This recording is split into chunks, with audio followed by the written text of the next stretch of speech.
Bienvenidos a la segunda sesión del ciclo Administración Abierta bajo el título Integridad Pública y Administración Abierta. Esta sesión forma parte de una serie de acciones que tiene como objeto promocionar la cultura de gobierno abierto. Y lo hace desde diferentes formatos, como podréis ver, con métodos más tradicionales como la publicación de la guía del gobierno abierto, que ya podéis consultar en nuestras redes sociales, y con medios más interactivos como pueden ser el vídeo que hoy vais a ver. Al final, lo que queremos todos y todas de manera colectiva es contribuir a crear una cultura de gobierno abierto. Cuando hablamos de gobierno abierto, no estamos hablando solo de datos abiertos, como últimamente se habla cuando se relaciona este término, ni solo de apps en las cuales el ciudadano puede interactuar con la administración pública o portales web de diferentes instituciones donde el ciudadano se puede informar. Estamos hablando de una mayúscula, A de abierto, que para nosotros es sinónimo sobre todo de modernidad y de hacer accesible la administración a los ciudadanos y sobre todo de ir innovando. Como muchas personas de la academia han apuntado, y tenemos hoy algunas entre nosotros, el gobierno abierto se defiende como una constitución de tres elementos muy básicos. El primero es la transparencia, el segundo es la participación y el tercero la colaboración. Y el orden, en este caso, sí que es importante. Si no hay transparencia, no tenemos garantizada la participación, y si no hay participación, mucho menos tenemos garantizada la colaboración. Y para que este engranaje funcione, es importante un elemento que va muy escaso a veces en la relación ciudadano con administraciones, y es la confianza.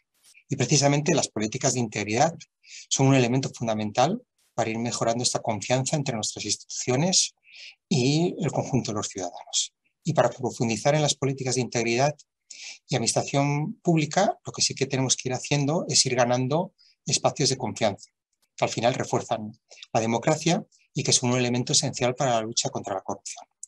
Un ejemplo que puede ilustrar esta idea de integridad pública es, por ejemplo, la orden del Ministerio de Hacienda y Función Pública, que configura un sistema de gestión del plan de recuperación y que refuerza los mecanismos de prevención, de detección y corrección del fraude y el control de los conflictos de intereses. Y para hablar de este tema, hoy tenemos, la verdad, un cartel de lujo que, con la ayuda de la periodista Pilar Velasco, vamos a poder profundizar sobre el concepto de integridad pública. Pilar. Olivier, muchas gracias. Dar las gracias primero al INAP, a ti como director general, y a todo tu equipo por poner en marcha un ciclo pues tan importante para generar debate público, para profundizar, como decías, en amplificar la acción y el debate sobre las políticas públicas, y sobre todo con herramientas tan importantes, bueno, como este canal de podcast, que hoy, como decías, es el segundo episodio dedicado a la integridad pública y al gobierno abierto. Así que gracias a los que nos acompañáis en YouTube. Recordar que la serie completa de podcast va a estar en todas las plataformas digitales del portal de transparencia, y hoy, por concretar, vamos a hablar sobre qué entendemos por integridad pública, qué instituciones necesitamos para implementar y para poner en práctica lo que se entiende por integridad pública, qué tipo de controles son necesarios en un momento en que la desafección de los ciudadanos está presente en diferentes ámbitos de la sociedad, y por qué un comportamiento ético es un valor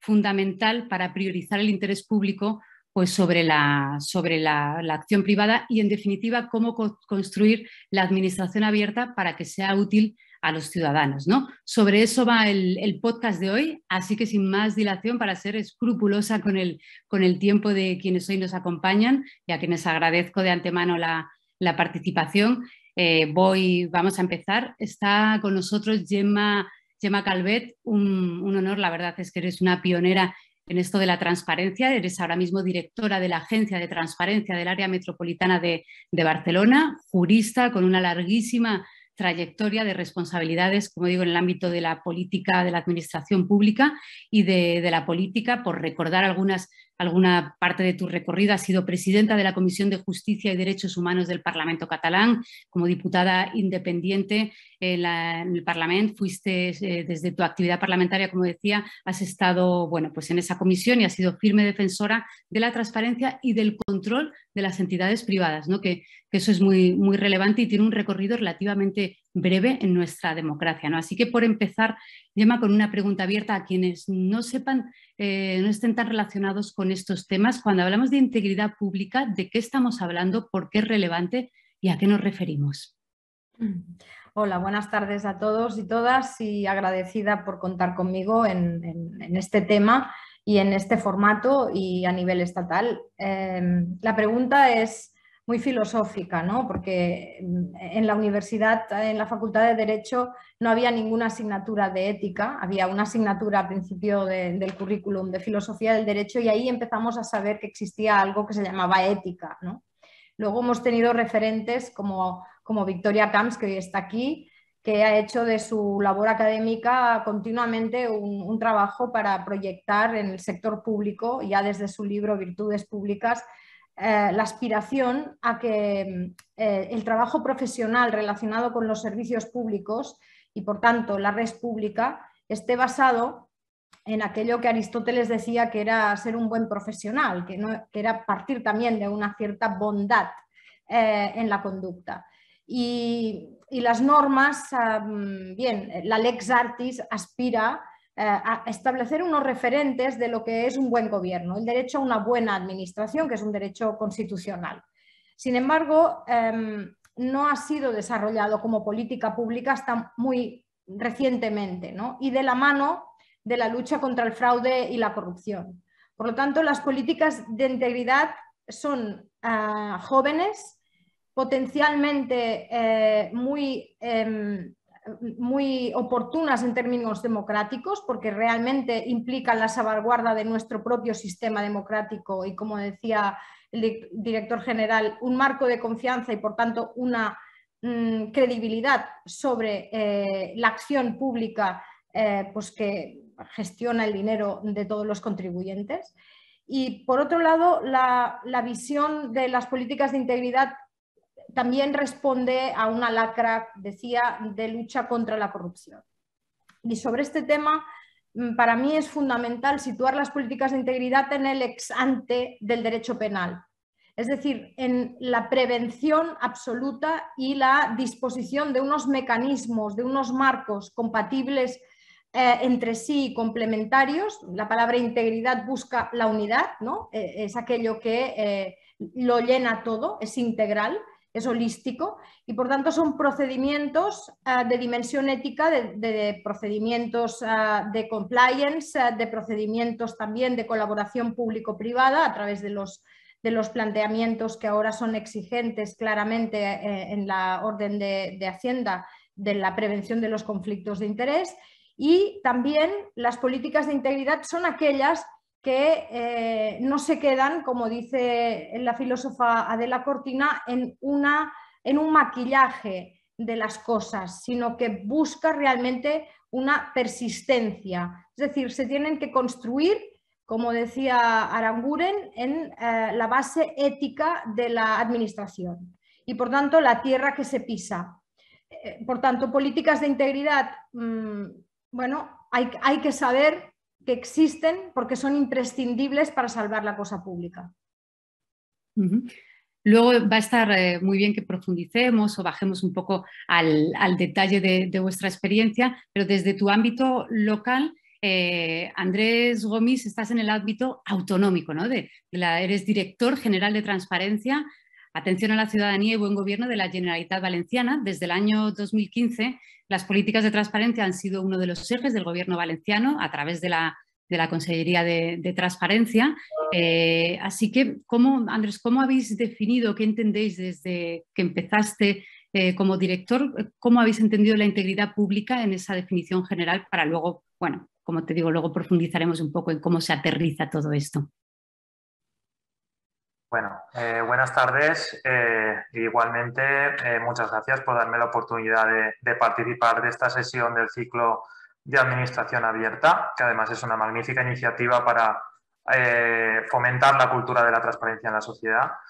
La transparencia y la integridad pública hace énfasis en los principios, en los valores de las instituciones públicas y en su cumplimiento y interiorización de los servidores públicos como forma de priorizar el interés público por encima del privado y prevenir así la corrupción.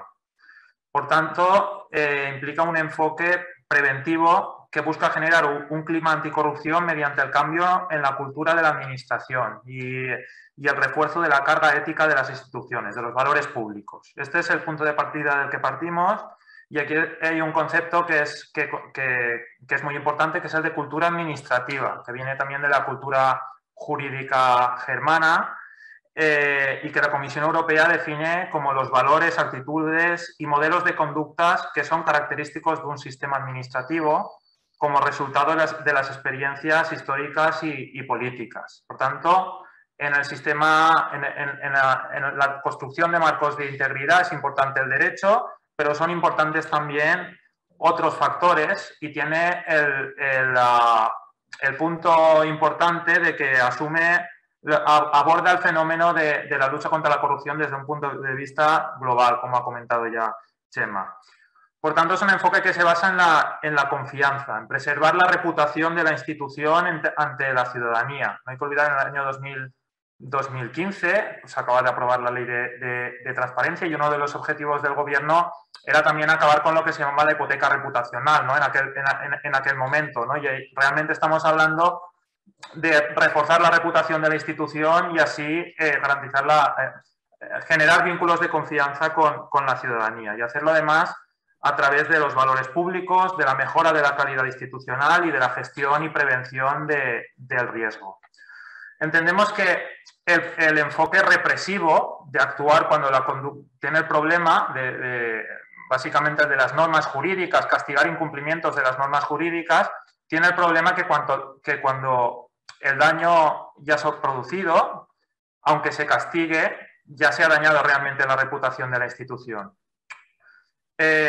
También entendemos que había que huir del enfoque de cazar al corrupto, por llamarlo así, porque al final, y de enfoques de la lucha contra la corrupción que se centran más orientados que acaban cayendo en la desconfianza y en la sospecha ante lo público, porque al final son formas en las que existe el peligro de acabar generando más desafección que realmente es contra lo que se quiere luchar en un principio. Por tanto, la confianza influye de forma determinante en el impacto y en la percepción que tiene la ciudadanía respecto a los servicios públicos y afecta también al desarrollo de las sociedades. Y nosotros entendíamos las políticas de transparencia e integridad como precisamente la retaguardia del Estado social, porque trabajamos por aportar este elemento que es la confianza, que en última instancia contribuye positivamente a mejorar el impacto y la percepción del conjunto de los servicios y de las políticas públicas de la institución. Era importante hace 5 años, pero lo es todavía más importante ahora, en un momento en el que las instituciones públicas deben ejercer un claro papel de liderazgo en todas las transformaciones sociales y económicas. Es todavía más importante trabajar por mejorar la calidad de las instituciones y entre ellos la integridad. Por eso también existe realmente una relación clara entre el Estado social, entre la lucha contra la desigualdad y la mejora de la calidad de las instituciones, porque es precisamente las personas que más necesitan del Estado las que se acaban beneficiando de que tengamos instituciones mejores. Resulta muy interesante también que este vínculo entre la integridad pública y el gobierno abierto, que se ve en esta misma jornada y también en el cuarto plan de gobierno abierto, que incluye un eje de integridad, fue también el enfoque que asumimos en nuestro ámbito, que habla una parte importante de la construcción de este marco de integridad, era precisamente institucionalizar las políticas de transparencia, y nos habla también de cómo hemos ido llenando de contenido el gobierno abierto desde las nociones clásicas que ha comentado el director Olivier de transparencia, participación y colaboración, para hablar también de todas las políticas y actuaciones dirigidas a generar legitimidad social y confianza y dirigidas también a transformar nuestras instituciones, con rendición de cuentas o integridad pública, en este círculo virtuoso del buen gobierno. Sin más, bueno, luego podremos explicar algo más las líneas de trabajo que hemos ido desarrollando. Eso es, mira, eso iba a ir con Gemma, desde la Agencia de Transparencia, el área metropolitana de Barcelona es como un laboratorio, iba a decir casi perfecto, ¿no? Porque es muy abarcable, en el que puedes tener políticas concretas y puedes ver más fácilmente seguramente el retorno, ¿no? de lo que estáis haciendo, ¿no? Es muy importante que haya, pues eso, el portal de transparencia, gobierno abierto nacional, pero lo local también es muy relevante por lo que te digo, ¿no? Cómo tú que estabas antes de que hubiera instituciones tan especializadas en esto de la transparencia desde el área metropolitana de Barcelona, ¿qué estáis haciendo y cómo aterrizáis lo concreto, la normativa, las iniciativas? ¿Cuál es el feedback?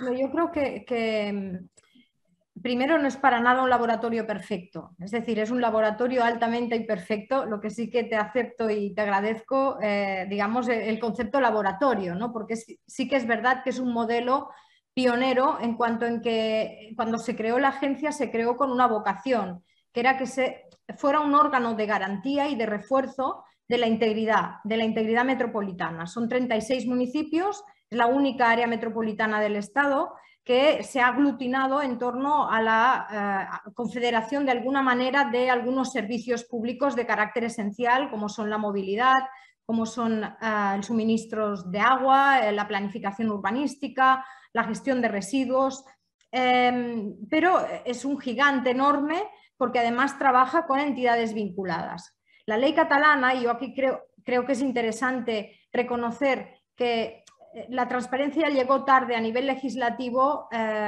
pero tenemos una ley de bases estatal muy completa y hemos tenido las leyes autonómicas que con distintas vertientes han asumido modelos muy novedosos a nivel europeo incluso. ¿Qué nos ha permitido nuestra ley? Y la primera cuestión que pongo de relieve es que un marco de integridad es un marco de cumplimiento normativo que va más allá de la mera diligencia de legalidad, va con una vocación realmente de la eficiencia de esa buena gobernanza. La eficiencia desde la concepción de un vínculo muy estrecho con la ciudadanía y, por tanto, ¿qué hicimos nosotros? Evidentemente, crear un buen portal de transparencia, pero también diseñar un sistema ramificado en la propia organización con digamos, la dotación de recursos humanos de la propia agencia, que somos 10 personas, pero con una red de enlaces de transparencia que están distribuidos por las distintas áreas del área metropolitana y también por las entidades vinculadas y algunas prestadoras de servicios. De tal manera que tenemos unas 50 personas más allá del equipo de la agencia que hacen funciones de impulso, de transparencia y políticas de integridad. ¿En qué? Pues en la gestión del derecho de acceso a la ciudadanía, que es uno de los ejes de las políticas de integridad, es un derecho subjetivo a acceder a la información, que viene, como se comentaba, de una tradición anglosajona. La segunda es la visión de un liderazgo ético. Tenemos un código ético para altos cargos, actualmente suscrito por 250 cargos directivos, públicos, de entidades también vinculadas. Por tanto, hay una dimensión de público-privada, pero también con una incorporación, y aquí sí que quiero hacer hincapié, quizás es nuestra joya de la corona de alguna manera, si se me permite, que es unos formularios de conflictos de intereses muy reducidos, pero muy, muy sustantivos. En la medida que esto se puso en marcha, yo os tengo que ser muy franca, no fue fácil. Se han tenido que vencer reticencias de que esto fuera un instrumento eficiente, de que eso no se concibiera como una presunción de desconfianza, lo que se comentaba. Ha faltado una cultura. En el concepto de administración clásica se ha basado en un concepto de autoridad, no tanto de servicio abierto, y por tanto estamos cambiando esta cultura y este paradigma.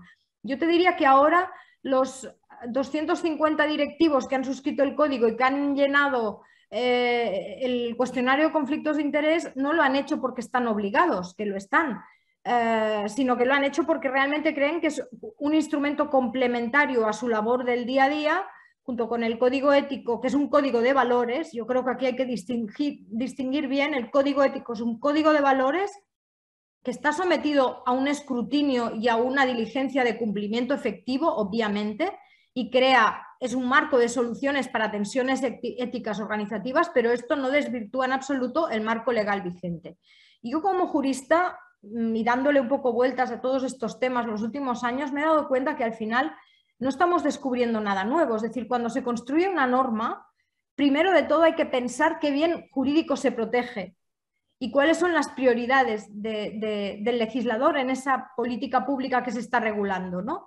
Desde el derecho penal, que es la última ratio, pero que se construyen bienes jurídicos que se protegen con el sistema más intensivo, que es la reacción penal, hasta el derecho administrativo o cualquier tipo de regulación sectorializada.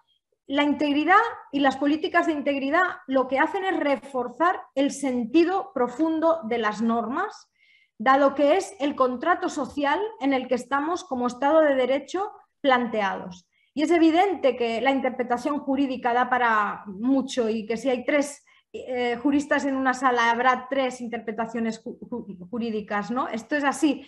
Pero yo creo que las políticas de integridad permiten una síntesis y unas fusiones de interpretación que son bastante elocuentes en términos de vigilancia mutua, ¿no? Y sí que es verdad que hay un elemento de vigilancia, esto no lo podemos negar, y hay un elemento de fiscalización. Pero yo estoy de acuerdo en que en la medida en que una política de integridad es sólida, habrá que darle menos énfasis a una política de persecución. Aunque ahora el marco de regulación de los fondos europeos plantea también la necesidad de abordar la detección y la persecución y la respuesta, ¿no? Y ya para acabar, entra en vigor a finales de año, el 17 de diciembre, una directiva europea de protección de los alertadores que comunican malas prácticas en relación a la gestión de los fondos europeos. Esto comporta una visión muy novedosa de las políticas de integridad, porque queramos o no queramos, habrá noticias, comunicaciones, quizás de situaciones que desde el propio sector público se ponen de relieve para ser corregidas y para que obtengan una respuesta. Y yo creo que en algunos casos se ha sido muy benevolente en inercias públicas. Lo digo para salir aquí del baño de jabón, ¿no? Estamos hablando de algo que es difícil de gestionar. Es difícil de gestionar. Hace falta una cierta vocación, como decía Weber, ¿no? Hace falta una vocación, una convicción de que las políticas de integridad son eficaces. Pero además también tenemos que saber que el derecho penal está en la esquina. Y que si hace unos años el derecho penal se utilizaba respecto de la corrupción para, algunas veces, pues para batallas electorales entre partidos políticos, ahora no es así. Ahora el derecho penal actúa contra la corrupción y aquí los últimos informes de Greco sobre el Estado español lo ponen de manifiesto porque es imprescindible en un Estado de Derecho y por tanto hay que avanzar en estrategias reactivas.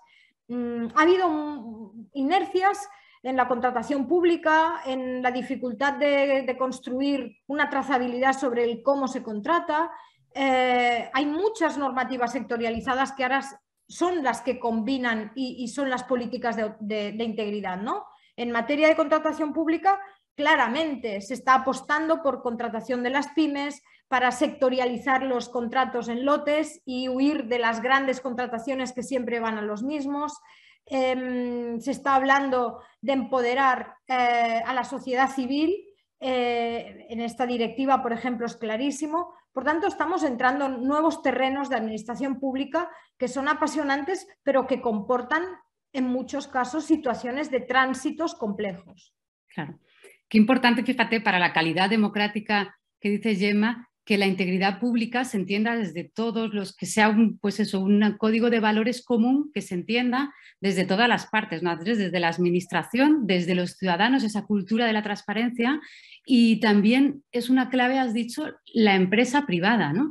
Andrés, desde el gobierno valenciano, ¿cómo interactuáis entre pues eso, ciudadanía? ¿Cómo incorporáis el sector privado a esta cultura de la transparencia de la que, bueno, pues no veníamos por tradición, ¿no? Porque es verdad que hasta ese punto de inflexión que yo pondría desde la Ley Nacional de Transparencia 2015, no se apela directamente al sector privado, como que es parte también de esta cultura de la transparencia en trabajo colectivo con la administración y que además le revierte beneficios al sector privado también, claro. Sí. Nosotros entendemos la transparencia y una parte que sí que obliga a las administraciones públicas, supone un cambio también en la cultura en cada una de las organizaciones públicas, pero realmente no solo interpela a las administraciones, sino al conjunto de la sociedad. Hay una cuestión que es cumplir la ley, se tiene que cumplir, se tienen que cumplir los indicadores de publicidad activa, el derecho de acceso de la norma, pero hay algo más profundo que es la cultura de la transparencia y que la ciudadanía entienda también, al final se trata de un derecho de la ciudadanía que es el derecho a saber. Y tan importante es cumplir por parte de las administraciones públicas como promover el ejercicio de los derechos de la ciudadanía y también que la transparencia supone también algo que implica a toda la sociedad, actores sociales, entidades privadas, etc. Nosotros, por ejemplo, ahora estamos trabajando publicamos una guía de transparencia en las entidades privadas hace unos meses, estamos trabajando ahora en una herramienta de transparencia para las entidades privadas obligadas por la ley. También, aunque no directamente en el ámbito de la transparencia, aprobamos en el 2018 una ley de fomento de la responsabilidad social que intenta aprovechar, aparte de visibilizar las buenas prácticas de responsabilidad social de las entidades, también intenta impulsar la contratación pública socialmente responsable, incluyendo cláusulas éticas. Y después tenemos una red de alianzas, precisamente como queremos evitar que la transparencia sea algo que se quede en las sedes de la administración pública y al final acabemos hablando entre funcionarios y empleados públicos sobre la transparencia.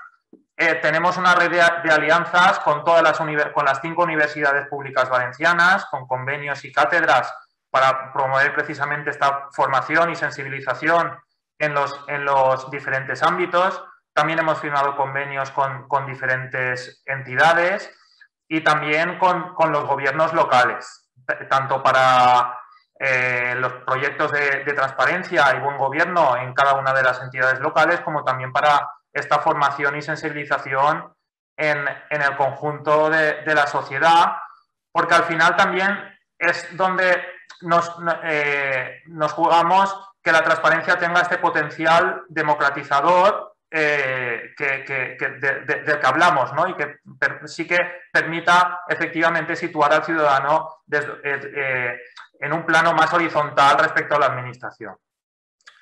Esta política de alianzas es transversal tanto en el ámbito de la transparencia como en todas las políticas que hemos llevado a cabo para construir este marco de integridad. En el ámbito de la transparencia hemos ido institucionalizando la transparencia dentro de la administración, tanto con el portal de transparencia como con el reglamento de transparencia que aprobamos el año 2017 y el plan estratégico del año 2019, que hace énfasis también en la colaboración con otros actores y también establece una organización interdepartamental con aliados y unidades de transparencia en cada departamento para plasmar esta idea de la transparencia y la proclama también en instrumentos jurídicos, organizativos concretos que nos permitan avanzar. En estos años también se ha creado por la parte de las Cortes Valencianas la Agencia Antifraude, que ahora hará 5 años desde la ley de creación y que tiene un papel importante en este mecanismo de integridad. Y una parte fundamental que también hemos trabajado, que es la parte de la ética pública de los altos cargos de la administración, tanto con el Código de Buen Gobierno que establece que requiere la adhesión individualizada de cada cargo público en la administración autonómica y que establece los principios, valores y normas de conducta que deben seguir, como lo que comentábamos del marco jurídico y instrumental, con el control de las incompatibilidades y los conflictos de intereses. Así hemos creado una oficina independiente para gestionar y controlar el ámbito de las incompatibilidades y conflictos de intereses de los altos cargos. Hemos establecido una nueva normativa y un nuevo registro totalmente digital y moderno, con el que también queremos evitar esta idea de que al final la transparencia y la integridad suponen necesariamente más controles y obstruir la gestión pública, en el que también estamos acostumbrados y también es un riesgo que realmente se debe tenerse en cuenta y en el que no debemos caer. En este caso hemos conseguido, por una parte, más control, porque se pasa de un control formal a un control material, con planes anuales de verificación y control, y también más transparencia y precisamente simplificación también respecto a los cargos públicos, porque automatizamos la publicación de los datos de actividades y bienes en el portal de transparencia y además hacerlo progresivamente con formación y sensibilización y de forma que cada vez haya menos resistencias que en un primer momento al final siempre hay. Y otra parte que es importante y que estamos desarrollando ahora, que es la cuestión de la transparencia de los grupos de interés. Las Cortes Valencianas aprobaron en el año 2018 una nueva ley. Hace unas semanas aprobamos el decreto. Es una ley que establece para garantizar la transparencia de los grupos de interés en la relación con la administración y que establece tanto el registro obligatorio de transparencia de los lobbies como un código de conducta que deben asumir, en la idea de esta que comentábamos de que al final tampoco nos equivocaríamos si entendemos la administración pública como una cuestión que se acaba dentro de la sede de la administración, sino que también está la cuestión de los grupos de interés, desde la normalidad democrática que tiene la influencia en la administración pública, pero también las entidades que perciben subvenciones públicas. Todo esto también es actividad pública, aunque no se lleva a cabo desde administraciones públicas. Por otra parte, también hemos cogido también influencias del sector privado, como en el caso del compliance y el cumplimiento normativo.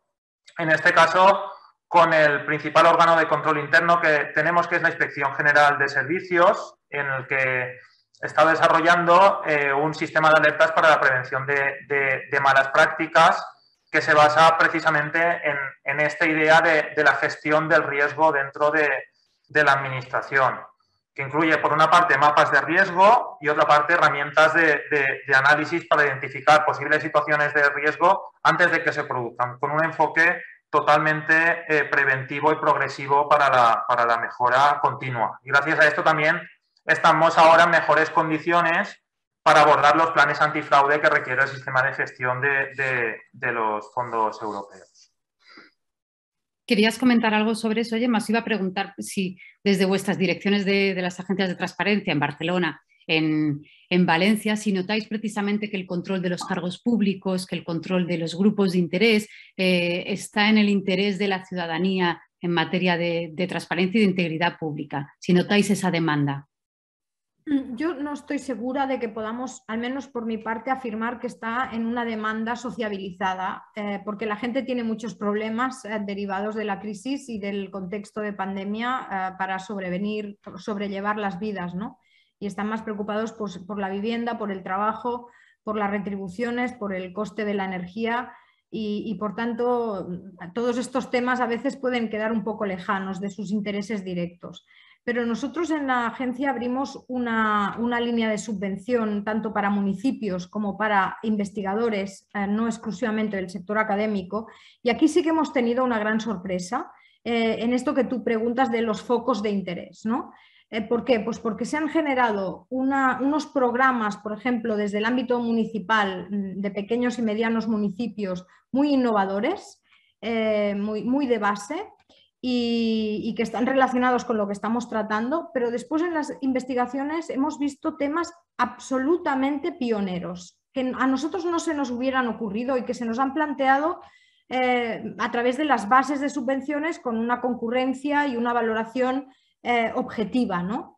Por ejemplo, pues todo el tema de la corrupción vinculada al urbanismo, cómo la planificación urbanística puede prevenir la corrupción. Hablo de un ejemplo muy concreto, en este caso, esta investigación liderada por Itziar González. Hemos tenido, hoy creo que en algún digital se ha publicado, pues, una investigación sobre con quién se reúnen los cargos públicos, ¿no? Que esta es una subvención, pues, de este año, una investigación de este año que ha salido en un digital que se llama Crític, que está en catalán. Nosotros nos ha sorprendido que esté publicado ya en los medios, pero ellos tienen evidentemente autonomía, los que han realizado esta investigación, para poder publicarla y por tanto allí sí que se ve que gracias a la trazabilidad de los datos respecto de los grupos de interés con los altos cargos y respecto de las agendas que se publican de los altos cargos, se ven el nivel de intercambio y la imprenta, ¿cómo se llama? La fachada en catalán, en castellano se llama la huella de esa trazabilidad del intercambio público-privado. Yo creo que esto hay que añadirle el hecho de que nosotros, por ejemplo, el jueves tenemos reunión con una red europea informal. Ahora estamos trabajando mucho en redes horizontales, ¿no? Sin grandes estructuras, pero que nos vamos viendo y vamos compartiendo buenas prácticas. Esta red es una red de registros de lobbies, ¿de acuerdo? Y hay modelos muy diferentes. El modelo pues catalán tiene un registro único en el departamento actualmente en la Consejería de Gobierno Abierto y Transparencia, con unos 4.000 grupos de interés inscritos. Y nosotros hemos desarrollado en el área metropolitana una aplicación que se llama Sergi, que es una aplicación donde los altos cargos, después de una formación, y dado que está también incluido en el código ético, tienen obligación de inscribir todas aquellas reuniones con grupos de interés dentro de digamos, de unos condicionantes que no estén excluidos. Por ejemplo, si hay un contrato en marcha o es simplemente una reunión pues, por causas que no tienen que ver con una actuación de interés, estarán excluidos de esta inscripción. Pero hay una trazabilidad. Esto está en progreso, está poniéndose en marcha de tal manera que esta dinámica del control de lobbies, de alguna manera, no erradica el riesgo de corrupción. Esto es evidente. Yo siempre digo, los sobres resisten a todo, un sobre se resiste a todo, pero la combinación de instrumentos y sobre todo la introducción de esa cultura que las nuevas generaciones de operadores público-privados ya tienen mucho más incorporada, poco a poco va reduciendo ese factor de riesgo sobre la corrupción. Y luego hay un elemento que no ha salido, que es el diagnóstico del mapa de riesgos, ¿no? Yo creo que esto es muy importante, que no hay una obligación de tener un compliance público, esto es así, no existe esta obligación legal, a diferencia del sector privado, ¿no? Que desde que la concepción penal de las personas jurídicas son responsables, pero la existencia de un compliance en la empresa puede atenuar responsabilidades, pues se desplegó por completo la figura del compliance privado, ¿no? Sin embargo, ahora sí que con esta exigencia de los Next Generation, cada organismo que contrata con el sector público que tenga más de 50 trabajadores tiene la obligación de tener un plan antifraude, ¿no? Por lo tanto, hay que hacer un mapa de riesgos. Se plantea un seguimiento y una evaluación periódica de este plan, por tanto no es un instrumento cosmético, es un instrumento vivo, es un instrumento que tiene que estar continuamente evaluado y que tiene que ser útil. La combinación de instrumentos, el control de lobbies, el código ético, el mapa de riesgos, un órgano de garantía especializado independiente. Independiente no quiere decir que tenga que tener personalidad jurídica propia, porque estamos en tiempos de austeridad, ¿no? Y no vamos a crear servicios. Tiene que estar concebido orgánicamente esté donde esté adscrito, como un funcionamiento autónomo y transversal. Y por tanto ahí sí que los muelles de resistencia organizativa tienen que ser generosos. Y esto no siempre pasa. Hay en muchas ocasiones tensiones dentro de las propias organizaciones por criterios de competencia, por criterios técnico-jurídicos o por invasión de alguna manera de un proceder sobre, por ejemplo, en temas de contratación pública, que son los más sensibles, ¿no? Esto va combinado, y esto quiero insistir, con la gran labor que desarrollan secretarios, secretarias, interventores, interventoras en la combinación interna de controles. Es decir, la exigencia que las nuevas normativas le dotan a estos cuerpos nacionales y a Tesorería también es muy importante. Y también, evidentemente, la responsabilidad que tienen. Por tanto, el efecto de inercia que antiguamente se producía actualmente es diferente. Al mismo tiempo, también yo creo que es muy importante exigir que los órganos de garantía externos, y aquí me refiero desde el Tribunal de Cuentas a las sindicaturas de greuges autonómicas, a las oficinas antifraude a las que se hacía referencia, todos estos organismos que están dotados de mucho presupuesto, y estos sí que tienen personalidad autónoma, por tanto no tienen una presión organizativa natural, en todo caso la pueden tener política por el tipo de designación que puede haber habido en algunos casos. Yo creo que aquí sí que los criterios de independencia y de meritocracia en las designaciones deben prevalecer. Y esto exige esa combinación de funciones de garantía y de control. Nos autoexige a todos, yo creo, un criterio de elevación en el actual estándar de las políticas de integridad. Y ya no es ir a ocupar un lugar, sino es ir a asumir unas responsabilidades de modificación del estado de cosas que suman. Y por tanto es la combinación de esas responsabilidades en el nexo común del interés general, de la defensa del interés general, la que realmente construye ese mecanismo complementario de políticas de integridad. Si alguien falla, se desajusta el mecanismo. Si algún sistema de estos, del engranaje de integridad, no actúa debidamente, por pasividad o por desvío de actuación, aquí corremos el riesgo que el sistema se resienta de una forma irreparable. Se ha unido a nosotros Victoria Camps. Muchas gracias por tu participación. Bienvenida. Catedrática emérita de Ética, consejera permanente del Consejo de Estado. También eres miembro del Consejo Asesor de Transparencia Metropolitana desde su inicio, recordaba Gemma Calvet. Y hemos empezado, Victoria Camps, tú que nos puedes iluminar mucho en este tema como gran pionera e intelectual de este tema. Hemos empezado por explicar a quienes no están solo asiduos a la materia qué se entiende por integridad pública y por qué es tan necesaria y de qué hablamos cuando hablamos de integridad pública, ¿no? En las instituciones y en la administración. ¿Me lo preguntas? Sí, por darte la bienvenida y por darte la palabra. Me disculpo por haberme sumado tan tarde. Estaba en otra conexión y es que llevo una serie de conexiones hoy que es que no puedo salir de la pantalla, vaya. Todavía nos queda tiempo, así que bienvenida. Bueno, pues me alegro. Y me hubiera gustado he oído a Gemma un momento al final, unos minutos, pero me hubiera gustado porque es que yo creo que la palabra integridad es de las más difíciles de concretar y definir, ¿no? Y claro, hablar de integridad es hablar de todo, ¿no? Porque una persona íntegra es una persona que actúa como debe actuar, ¿no? Que hace lo que debe ser, ¿no?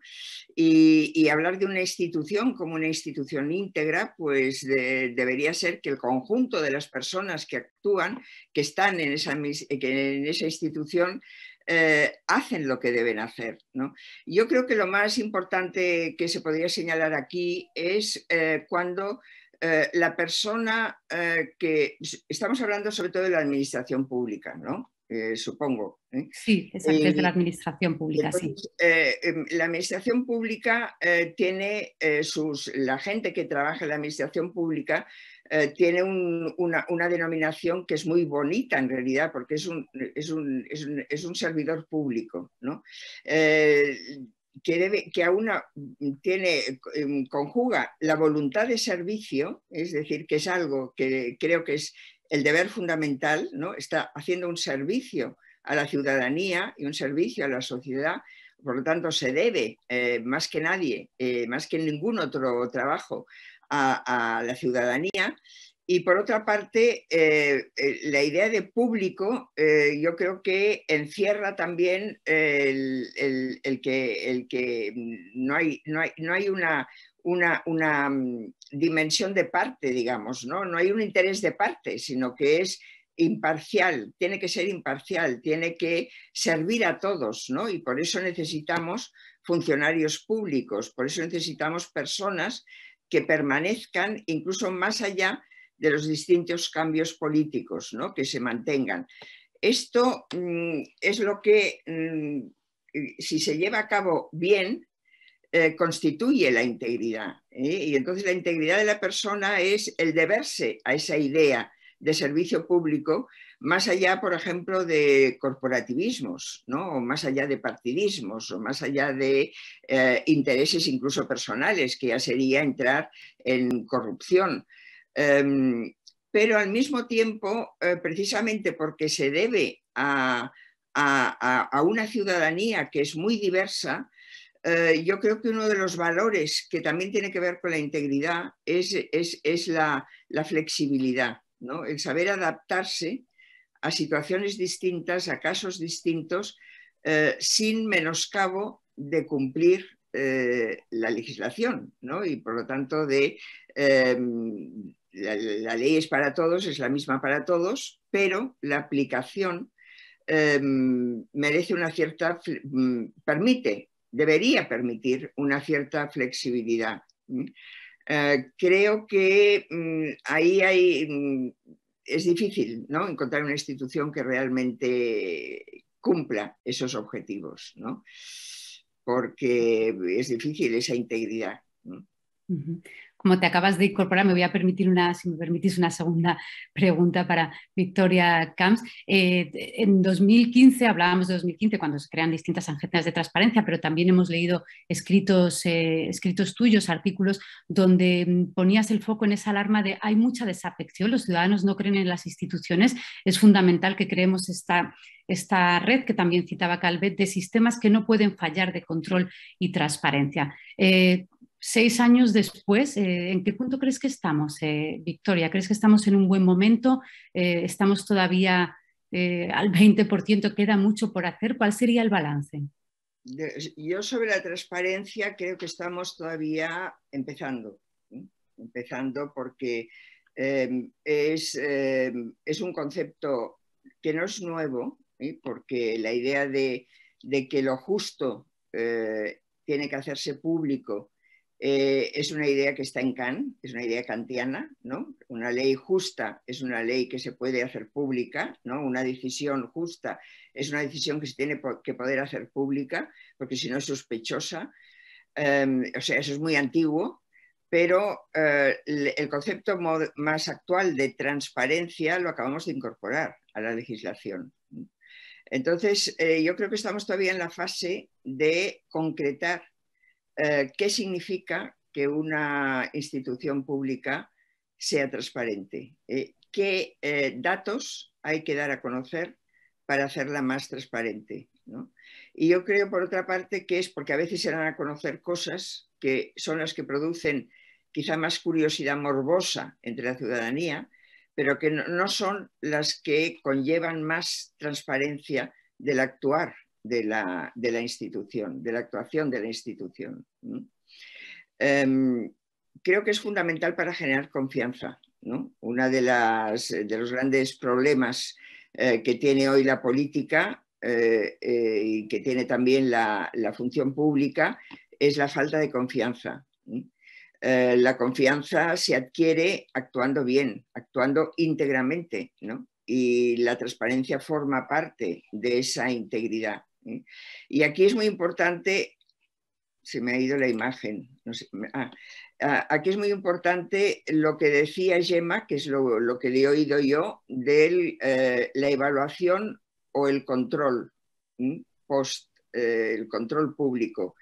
Y también algo que es paralelo al control o continuo con el control, que es el dar cuenta de lo que se hace, ¿no? La palabra, yo lo he dicho muchas veces, la palabra accountability no la tenemos en español. Es decir, no existe. Y sin embargo es fundamental el dar cuenta, porque es la forma de hacerse cargo, ¿no?, de las decisiones que se toman y hacerse responsable de las decisiones que se toman. Entonces, todos esos conceptos, ¿no?, que tienen que ver con la transparencia, que tienen que ver con la integridad, creo que tenemos que hacer un esfuerzo de ponerlos en común, ¿no?, y de ver qué hay que hacer, qué mecanismos hay que poner en marcha para que la transparencia sea más efectiva, ¿no? Y realmente los poderes públicos den cuenta a la ciudadanía de lo que hacen y lo hagan dándoles a conocer aquello que realmente les interesa conocer. Andrés, te había saltado, discúlpame, cuando estábamos hablando de la ciudadanía, de qué creéis que os demanda, cuál ves que es el interés que tienen en materia de transparencia. Valencia, que ha sido una comunidad, además, pues que cuando hubo cambio de gobierno era tan importante, ¿no?, la transparencia después de tantísimas malas prácticas en el pasado, ¿no?, que os encontrasteis con todo por hacer porque no había absolutamente nada, ¿no? ¿Qué demanda? ¿Cuál es la pulsión ciudadana que notáis ahora?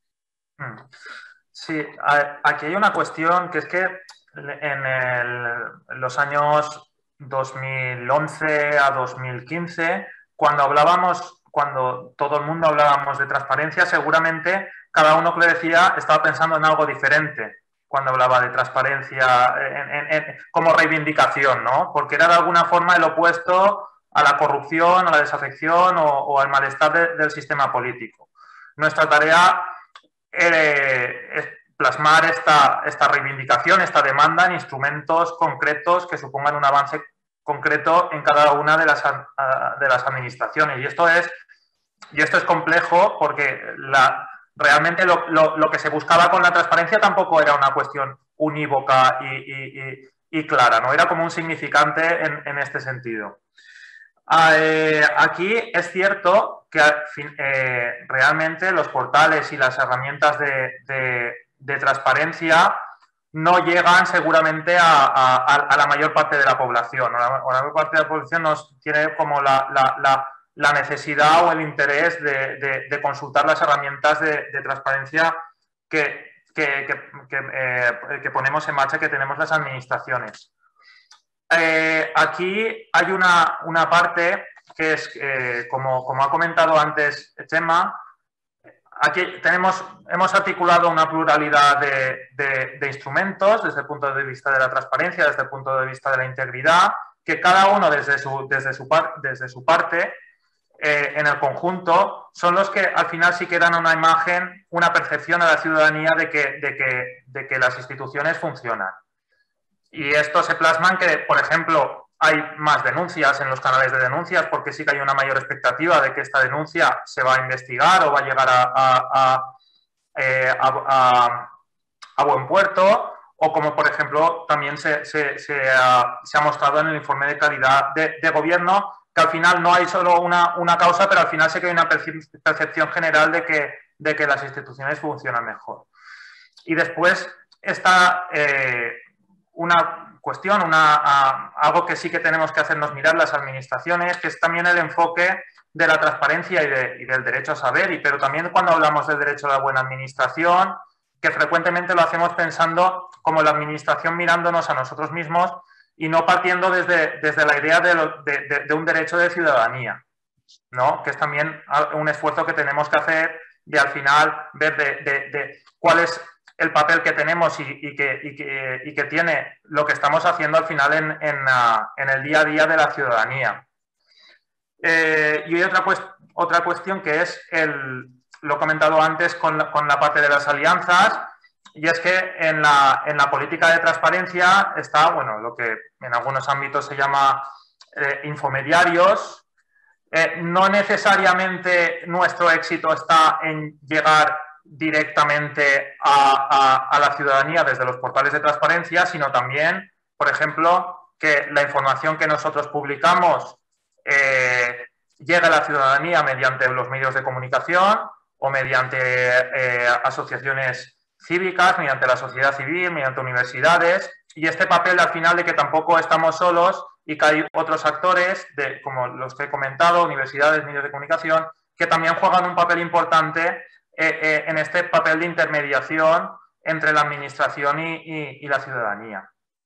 Al final también es un ámbito en el que vamos aprendiendo cada día, tanto de nuestra propia experiencia como de la experiencia de otros, y en el que también vamos experimentando, ¿no? El interés más reciente en cuestiones como usabilidad, como experiencia de usuario, de derecho a entender como parte del derecho a saber, también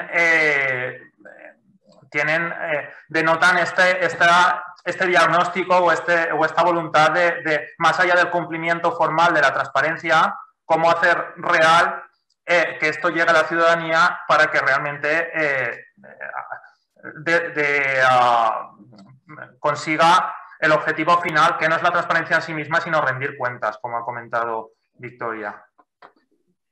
Pues aunque parezca mentira, se nos ha volado la hora, la verdad. Muchísimas gracias, no terminamos todavía, nos quedan unos minutos por participar, que somos conscientes de que los tres tenéis unas agendas muy complicadas, así que gracias de nuevo. Y os quería pedir por cerrar un balance sobre la integridad pública del gobierno abierto. ¿Qué queréis resaltar? Un titular que decimos en prensa.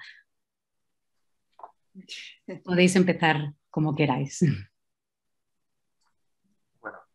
Es difícil hacer un titular de esto. Un balance, sí, balance. Una conclusión de la conversación conversación que hemos tenido.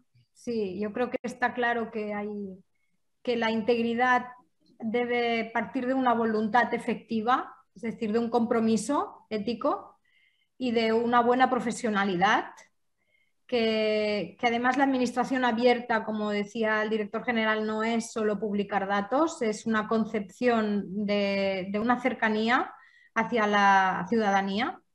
Y ahora que estamos en tiempos tecnológicos, esto no ha salido hoy, pero para mí es importante resaltarlo, no podemos permitir que la tecnología genere más complejidad y distancia entre administración y ciudadanos. Está pasando que creamos una nueva burocracia, que es la burocracia digital. Por tanto, la primera cuestión de la integridad, de las políticas de integridad, es la simplificación para hacer fácil, accesible y útil los servicios públicos, no para hacerlos lejanos, complicados y escasos, ¿no? Y estamos en tiempos de riesgo con el tema de la tecnología. A mí es un tema que me preocupa mucho, perdona si me salgo de materia, pero claro, pero no hay buena administración si no se comprende que tenemos unos riesgos en el día a día de esta nueva invasión tecnológica, con todo su potencial de eficiencia, pero también con los riesgos. No te he dado ningún titular, ¿eh? No podría ser. No, pero es un balance muy interesante porque es verdad que no había salido y es fundamental que no nos devore la tecnología, efectivamente. A ver, yo diría primero que es positivo que tengamos las palabras, o sea, la palabra de gobierno abierto o del derecho a una buena administración o el concepto de transparencia, no como un objetivo, el haber por lo menos, el habernos fijado en las palabras es un primer paso que hay que alabar y que hay que aplaudir. No nos podemos quedar solo con las palabras, ¿no? Que muchas veces es el gran peligro de decir, bueno, ya tenemos la palabra, ya somos transparentes. No, no somos transparentes, ni tenemos un gobierno abierto, ni sabemos lo que es una buena administración. Entonces, yo aquí creo que habría que hacerse una pregunta fundamental, es la que a la que se ha referido Gemma. Las nuevas tecnologías pueden ayudar a reformar la administración de una forma muy positiva, pero la pueden empeorar, la pueden convertir en algo, es decir, hacer una burocracia más complicada. Yo no diría más compleja, porque compleja es una palabra que tiene un cierto glamour, ¿no? Que nos gustan las cosas complejas, pero lo complicado no, ¿no? Y las nuevas tecnologías pueden complicar y pueden convertir la burocracia en algo que todavía distancie más al ciudadano, ¿no? Le haga más difícil el acceso a la administración. De momento, en parte lo está consiguiendo, ¿no? Porque no estamos todos todavía formados, muchos no somos nativos digitales y por lo tanto introduce complicación. Y luego a mí me gustaría plantear otra pregunta porque creo que es un mal endémico español. ¿Por qué nos cuesta tanto reformar la administración? Quizás la reforma que peor se ha hecho desde la transición. Incluso en las autonomías, como la catalana, nos hemos planteado muchas veces cómo no hemos sido capaces de crear una administración distinta o mejor, o no con los mismos defectos que tenía la administración vieja, ¿no? ¿Por qué nos cuesta tanto reformar la administración? ¿Sea por su cercanía a la política y porque la política tiene unos intereses y no consigue liberarse, ¿no? y buscar algo que sea realmente un servicio a la ciudadanía y no otra cosa? Pienso que esa pregunta se discute poco, ¿no? Y que es bueno que se discuta más. Muchas gracias, Victoria. Andrés, para concluir. Bien, para que la ciudadanía confíe en sus instituciones es necesario que la administración pública tenga valores y que estos valores públicos la identifiquen y que así lo perciba la ciudadanía. Esta es, yo creo que la función que tienen las políticas de transparencia e integridad, hacer real y plasmar en instrumentos concretos este principio. Cada vez hay más iniciativas, más interés. El hecho de estar teniendo esta jornada ya es una muestra de ello. Cada vez más administraciones están trabajando y desarrollando instrumentos en este sentido, de los que vamos aprendiendo, y esto es bueno, pero yo creo que tenemos dos retos. Uno, avanzar, pasar de un enfoque centrado en las normas y su cumplimiento al camino más lento pero más efectivo y más profundo, que es cambiar la cultura de las organizaciones. Y dos, construir sistemas de integridad en positivo, basados ya no solo como la contraparte a la corrupción, sino también como desde la confianza y como instrumentos para la calidad de las instituciones. Y evitar enfoques de esta lucha contra la corrupción que al final repercuten en mayor desconfianza y desafección. Pues de nuevo, Victoria Camps, Gemma Calvet, Andrés Gomis, muchísimas gracias de nuevo por participar. Gracias a quienes nos han seguido a través de YouTube. Recordar que la serie de podcast estará, tendréis acceso a través de los distintos canales del portal de transparencia. Y por último, concluir que el próximo 30 de noviembre hay una tercera sesión sobre inteligencia artificial y administración abierta que continuará con este ciclo de administración abierta. Así que muchísimas gracias de verdad por participar, ha sido muy interesante y gracias a todos. Gracias a vosotros. Muchas gracias.